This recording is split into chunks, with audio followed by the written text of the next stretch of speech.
we are thinking about Christmas and thinking about how it is bringing stuff up for us, I want you to just take a couple of minutes here and just breathe, okay? So just focus on your breathing and focus on a sense of connection to yourself.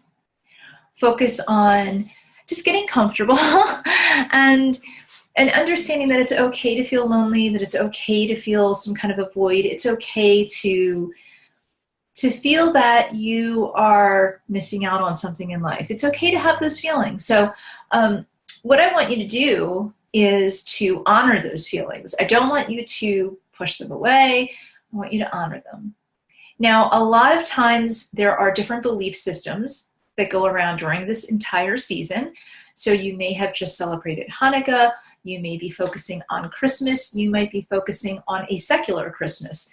Maybe the main energy that you have put into Christmas has been decorating and Christmas gifts. Maybe you use this time of the year for outreach and volunteering, and you derive a sense of fulfillment and satisfaction from that. Maybe you've been using this entire season to focus on prayer, meditation. Maybe you see it as the end of the season and the end of the year, and that you are focusing on self-betterment. And any of those are okay, all right? So we are going to touch into different areas of religion and different areas of a secular focus, but it doesn't matter what you believe or disbelieve.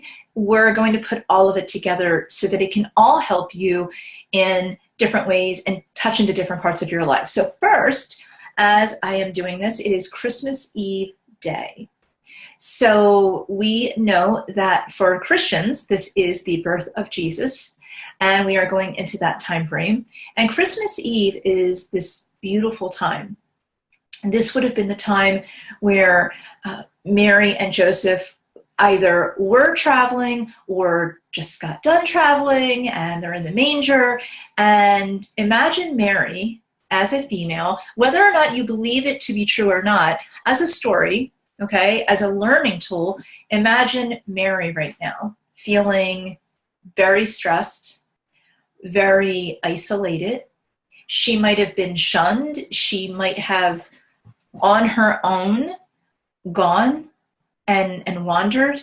Regardless of what your belief system is regarding the nativity or Mary's journey, we could probably all agree that even though she had faith and a sense of trust, that there was probably some fear and some discomfort, okay? She was looking for a place to be. So when you have that, you're not in a good place, okay? And you may feel as a female right now, even if you're Jewish, even if you're atheist, it doesn't matter. You may feel that. You may feel a sense of trusting that things are going to work out. You know, you're going to wake up tomorrow morning probably. You're going to have, you know, your days of work or your days of raising children or your days of whatever coming up. But it doesn't mean that you're not going to be feeling a sense of pain, okay? Now, that's okay. It's okay to have faith and to still feel a level of questioning or a level of concern, okay? So that's really important for us to really tap into. That's important because a lot of times in faith, we believe that if we are religious and we are in faith, we must be unquestioningly in faith, whether it is in different sects of Christianity, Catholicism, even in Judaism. There are different people who feel like they have to believe something in order for that to be pure and real for them. And I'm here to tell you that that's just not really possible. So you can stop holding yourself to this high expectation, this high standard, because it is normal and it is very human to question or to have ups and downs in your belief systems or to navigate through belief systems. It's totally normal. And so what I would like for you to do right now is just breathe and honor that that's okay to do, and honor the loss of whatever it is that you feel that you lost. Maybe you feel like you have a loss of a relationship right now, or just the loss of happiness, or the loss of childhood, innocence, loss of years. Maybe you feel like your best years have gone by, but I guarantee you in 5 years, these are going to be some of the years that you're going to say, hey, I wish I would have done X, Y, Z in these years. So when we can honor that, we can relax a little bit more. So in this season that we are just, as I'm speaking to you today in 2017, Hanukkah is just over, Christmas season has begun, and we are at Christmas Eve day. And Christmas Eve and Christmas Day can be very, very isolating. In fact, the entire season, even if you're in Judaism or even atheism, this can be a very isolating time of the year because everyone is telling you to be happy, right? You know, you should smile, 'tis the season, and all of these things. And that can be extremely painful because if you're not feeling it, then you're painting on that smile. And really what that means is you are living a lie. So if you are living a lie, you are getting a sense of shame. Every time you live a bit of a lie, you cover up what covers it up is some sense of shame. So you're living a bit of a lie, and there might be guilt, there might be shame, and it's holding you back. And every time you get held back, every time there's a wall up in front of you, there's no way for you to present your authentic self. And if you are not presenting your authentic self, you may feel a level of that who you are is not good enough. Now, some of you had a childhood of this. Some of you have just left a relationship of this or are in a relationship of this. And that is not a place to be. So I want to tell you a story. Many of you have heard this before, but just hear me out. So my mother, let me back up. My father, when it was October, September, November, in that time frame, he was really, really going downhill. This is about 35 years ago, really going downhill with cancer, okay? Hospice, very painful. I'm in my very early 20s, not really able to process the whole situation well. And I remember it started snowing, and it was around Christmas time at this point. And he was in our home in a hospital bed downstairs, hospice, a very big emotional time of year for me. And I remember seeing, I had left to go to the grocery store, and I came back, and as I was coming down the driveway, I had no idea that something happened and there was an ambulance there, and I saw him being carried out on a stretcher. Now, of course, I was seeing his decline, okay? I was seeing it, but it hit me in that moment. So sometimes we're very aware of things happening in our lives, but then we have that like aha moment. Okay, so when I saw what I thought was beautiful minutes before, these beautiful big fluffy snowflakes coming down, and it just looked like a snow globe. And then I pull into the driveway, I see an ambulance, I see him on a stretcher being taken out, and there's my dad with these giant snowflakes just landing on his face, and he couldn't even brush them off. So suddenly, boom, trigger, snow becomes depressing to me.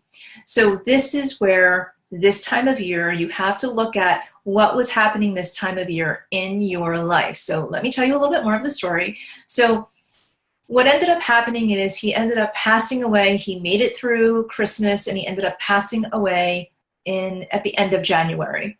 And so that whole winter experience, not good.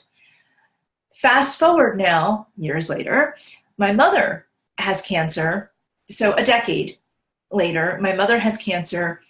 And again, same time of year, you know, hospice, a lot of similarities, only now I'm older, much more equipped, and I'm able to help and be more present with my mother. Because at this point, I realized that with my father, what I was doing was being more caregiver. So I was, making lots of meals and for my mother and cleaning and going to the grocery store, like I said, doing a lot of that kind of thing, which was very helpful. But I was in that background caregiver mode, not present with my father. So with my mother, I wanted to be caregiver and help her, but I also wanted to be present. So what happened for me is that right around this time of year, I was saying to her, you know what, it's okay for you to pass away.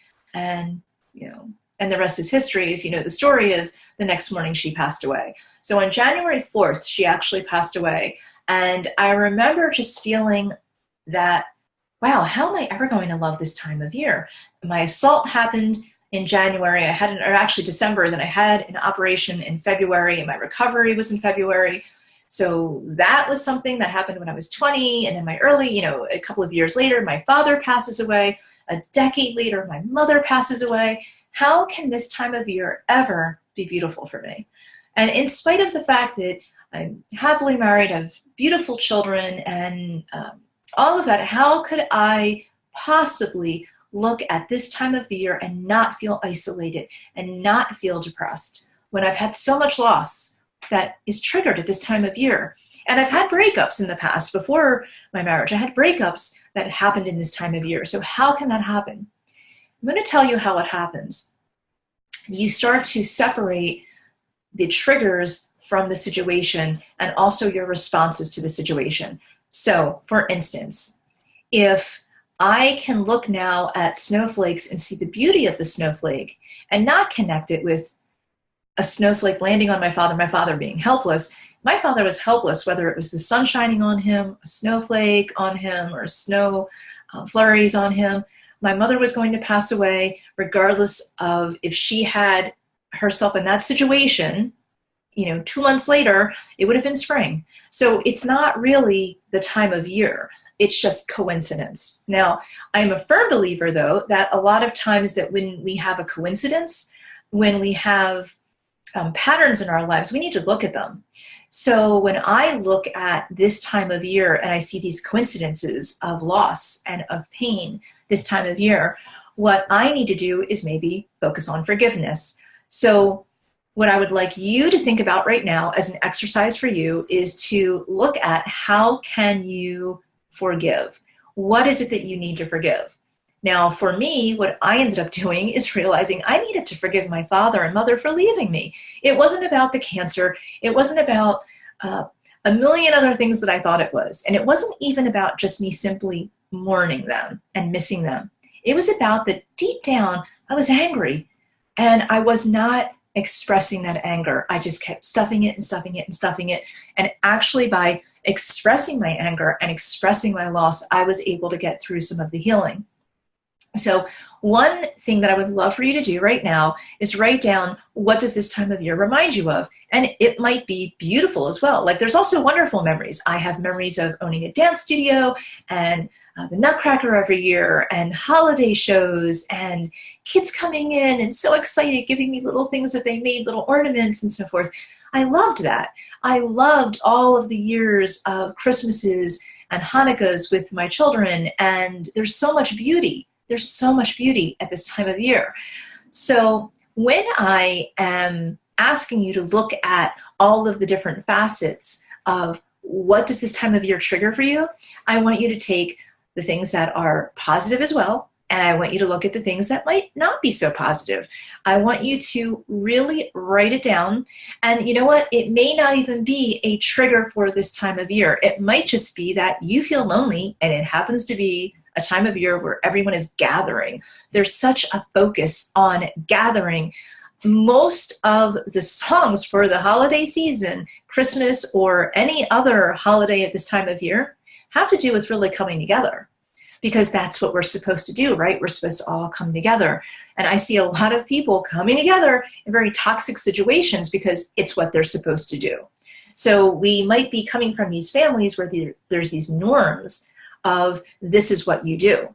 Now, what if you are in that situation? And what if you are putting up with some stuff or just dealing with some toxic family members? What if that is what is making you feel more alone and more negative about yourself or more hopeless? What if that's the case? What if it's not just that you are actually feeling alone and isolated? What if you're surrounded by people and you're feeling even more isolated? So this is what happens. I'm also a firm believer that our mothers are our greatest spiritual teachers. Now, not all spiritual lessons are fun, okay? So sometimes our moms can be really negative towards us. And even if we had an uncle or a dad or a stepdad or a brother or a friend of the family that was attacking us, more than likely in therapy, I find out that somehow the moms probably knew and just turned a blind eye to it, or they did not know and the girls are angry at their mothers. Like, how could you not know this was happening? You, of all people, were supposed to save me. So we can build up a lot of anger towards our mothers, but we feel like we're not supposed to do that, right? We're women, we're a tribe, we're feminine energy. We're not supposed to have all of this anger towards other women, especially our mothers. You know what? It's okay to be mad at your mom. It's okay to say, my mom's not perfect. It's okay to say she's made mistakes, or she actually was intentionally hurting me. That's okay to be angry at that too. However, our mothers as our spiritual teachers are powerful, because there is this sense of, we were a part of their body. We weren't a byproduct of their body. We were also a part of their body. We were very connected to them, actually literally connected to them. So when we have angst with our mothers, whether it is biological or adoptive mothers who took us in, we will have a lot of struggles. So again, we have to move into forgiveness. Forgiveness and love are actually the two words, the two lessons that my mother last gave me and that I have brought my whole career towards. So it's all about love and forgiveness, and it's all about allowing yourself to feel love and forgiveness. And that sounds silly, right? Because you're thinking, well, of course I want love, and of course I want to forgive, or I want to forgive people who deserve it, or whatever. But you feel like you should have love, or at least you want love. Maybe you don't feel like you deserve it, but you want it. So I want you to really think about your mother as a spiritual teacher. You can think about other people who might have hurt you also as spiritual teachers, but I want you just to go into this feminine space for this Christmas Eve, okay? So I want you to close your eyes, and I want you to just feel the energy of your biological or your adoptive mother, or the person who raised you, the person who you connect with and you see as mom, okay? And I want you to just feel her energy and accept her for her faults. But it does not mean you have to put up with her behavior because you're accepting her faults, okay? A lot of times people that are in really dysfunctional families will think, well, nobody's perfect, so I'm just going to deal with this, because they tend to stereotype and generalize, okay? Because that's a really safe way of keeping their family intact. Because if you actually are in a toxic family and you say, you know what, I'm not going to put up with this behavior, and yes, you have faults, but you continue to hurt me and you continue to bring me into a very dark place, then I will have to acknowledge that I cannot, if I'm saying to you that I will not allow you to put me into a dark place, I will now have to change myself and not allow anyone to put me into a dark place. That's big, okay? And you don't have to actually say that to a parent to distance from it, but imagine the power and the fear that you would have if you had to suddenly say, I am worth this, not this, but this. And I'm not going to put up with this from a man, a coworker, a friend, or even my mother. Well, that would suddenly just shake you, right? And that would mean that you would have to do a lot of internal changing in order for your environment to suddenly be different. So a lot of times when you're in a toxic situation or you're feeling really bad about yourself, you're looking for your environment to change, or you're looking for spirituality to come and give you some epiphany. And you may get epiphanies and you may get a sense of peace from Judaism, from Christianity, from Buddhism, and that's good. But you have to be able to take that energy with the intention of which it best serves you and create transformation within yourself. Now, the best way of doing this, believe it or not, is through forgiveness, which was what I was just talking about. So I'm not going to go through an entire forgiveness right now, but I want you to just think about this. Think about, what if you could release the pain that you're feeling right now? What if you could release the isolation that you're feeling right now? What would you be doing with your life? How would you be spending this afternoon, this evening, tomorrow? How would life look different to you? What if you could be around some of these people that might be toxic and have sort of this flower, this rose between you and them. And you imagine this flower. And what if the thorns keep away their negativity, but the bloom keeps the positivity? What if that were the case? What if you could not be so affected by their toxic or dysfunctional ways? What if you could just see it as if it's in a movie, but not let it affect you? Or if you're isolated right now, what if you actually went and volunteered right now somewhere?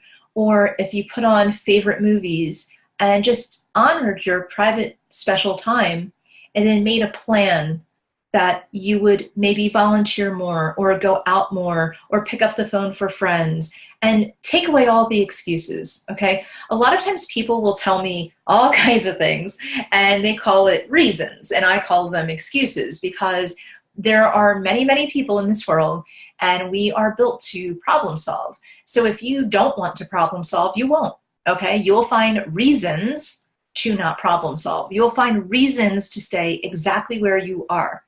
You will find ways, if you think you're only worth a certain level of value or that you're only worth so much, you will even have an income that's always so much. You will have friendships that are always so much. And until you raise your standards, your income could raise, your friendships will become deeper, you will have a different lifestyle. Because there's a lot of people out there, why are you having the same situations, problems, why are things rotating over and over and over again in a cycle all the time for you the way they are? It's because it's what you really think you deserve. Now you may say, absolutely not, but I guarantee you that deep down on a subconscious or an unconscious level, that is what you think you deserve. So I want you to focus on forgiving, focus on just the what if. What if life could be different for you? What if you could have a transformation that it doesn't have to be like a fairy godmother coming in and waving a magic wand and sparkles and glitter going everywhere, but what if you could just make one small change this week and then another small change next week and go on and on and on. And after a year, you would have at least 50 or 52 changes that you have made. Don't you think that would look like a big transformation?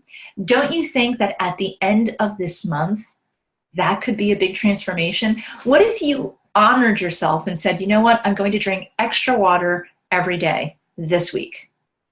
And then next week, you know what, once a week, I'm going to call a friend and do something connecting with a friend, whether it's face-to-face, whether it's just on the phone, but it's going to be more than texting. It's going to be more than an inbox. It's going to be interaction. And during that phone call, there will be no negativity. I will do nothing but be positive, and I will not complain about my life, and I will kind of curb them if they complain, and I will only talk about happy things. What would that look like if those two things alone, drinking more water and reaching out without complaint on either side, just positivity with a friend, what would that look like in 3 months if that became your norm?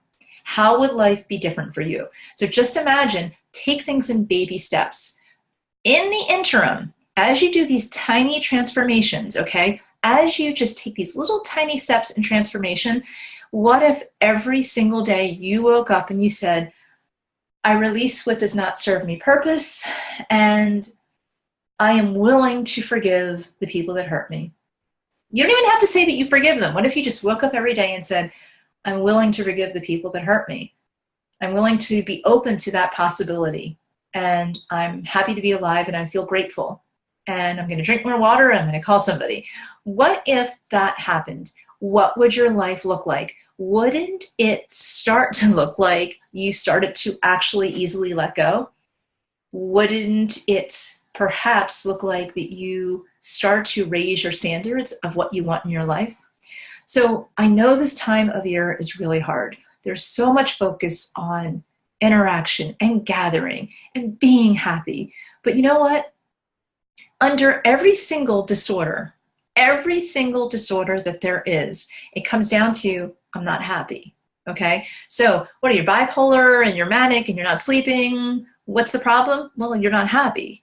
Okay, you're OCD. Well, what's really the problem? Well, you're not happy. somebody told you have ADHD, that you can't focus, you're getting bad grades, you're not doing well at work. What is really happening? What does it feel like? It feels like you're not happy. So if you're feeling in general not happy, and then you have this message this season that you have to be happy, you're going to have a sense of guilt or shame or embarrassment or even humiliation where you're angry. Why are people saying that I have to be happy? Or I'm embarrassed. I don't feel happy. I don't want attention called to me because I'm not happy. Or guilt. I'm wrong. I'm doing wrong things because I'm not being as happy as everyone else. Or shame, where you just feel like you're broken because you're just not happy. So if you have all of that going on and you feel this sense of this is what it's supposed to be, you're going to isolate even more. With any one of those things, or even a combination of those things, you're going to isolate more. So I want you to know that all of the hype about the season, selling records about happiness this season is a given, but it doesn't mean that you have to adopt it. So it's okay to feel upset and it's okay to feel isolated. It's what you do with that feeling that will change how you ultimately, again, feel. So you have the feeling and the thought process and behaviors, which then go back to more feelings. So if you cycle downward, or you stay kind of an up and down, okay, where it's like, I'm happy, well, I'm not happy. I'm happy, I'm not happy. And you kind of have that bipolar attitude where you're just struggling, because I don't really 100% believe in most bipolar, that it's more of just you're struggling and you get exhausted and you crash. And that is more common than actually a true bipolar chemical issue. So if you're in that space, and it's okay to have it. So I want you to know that this season, if you feel like you need to reach out, go ahead and inbox me, email me, it's fine. I will try to answer every single email. And I think it's really important for you to take one little tiny step towards what can you do this week that will be different? What can you add to your life right now? So maybe what you want to do is today, maybe call a friend and say, hey, listen, I know you're really busy, but I would like to next week get together. Can we put something on the calendar? Now, you might have to call 5 different people to actually get something firm, because guess what? You're not the only one that's sitting in isolation or distracting yourself with work and so busy. So you need to maybe find the person who is also like you, ready to say, you know what, yes, I need this time. So the people that are saying no to you, or kind of you feel like they're pushing you off a little bit, don't take that as personal rejection. Take it as they are not in the place right now that you are. And that's okay. So don't take it personally when someone is not meeting you up to your standards or what you need. But you will find that person if you keep the feelers out and you keep a positive outlook. You're going to feel it. So I know there's a lot that we were going to talk about today, and we did not, but we did go into the major focus of isolation on Christmas Eve, and focusing on the idea that, Mary was probably a little fearful, and that's okay, and that's normal, and it's to be expected. She was human. Also, think about the idea of lights. Just as my last kind of message for you. This time of year is filled with, looking at Christmas lights on people's homes, or lighting the Hanukkah candle, just all different types of forms of light. In Buddhism, we talk about inner light. In even people that are just doing yoga in a gym are talking about the light within, and getting that inner fire going. We have such a focus on light, especially this time of year. Well, this time of year is also the darkest time of year. So of course we're going to be talking about light a lot, because we need light. So, but the thing is though, when we can tap into our inner light, we are really in a place that is so much more positive, and we all have it. You have it, you just don't know where it is. But the only way you're going to find it is if you start looking for it. So instead of saying like, okay, I don't have a lot going for me, this is it.